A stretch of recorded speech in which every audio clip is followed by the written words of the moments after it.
Asmandagы эң биринчи күнөө ичи тарлык. Иблистин адам атага ичи тарлык кылуусу. Ичи тарлык кылган себептен Аллах Тааланын өкүмүн аткарбай, бейиштин берекесинен кур калды. Жердеги эң биринчи күнөө ичи тарлык. Кобилдин Хабилге ичи тарлык кылуусу. Ичи тарлыктын себебинен акыры Хабилди өлтүрүүгө жетти. Ошентип дүйнө ахиреттин жакшылыгынан кур калды. Еврейлердин эң чоң күнөөсү ичи тарлык. Пайгамбар бизден болуш керек деп, бирок акыркы пайгамбарды Аллах Таала арабтардан алгандан алар ичи тарлык кылып, пайгамбарлык берекесинен кур калышты.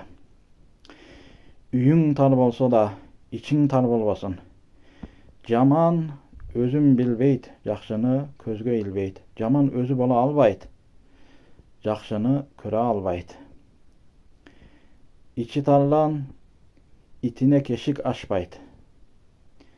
İçi tardın işi de tar.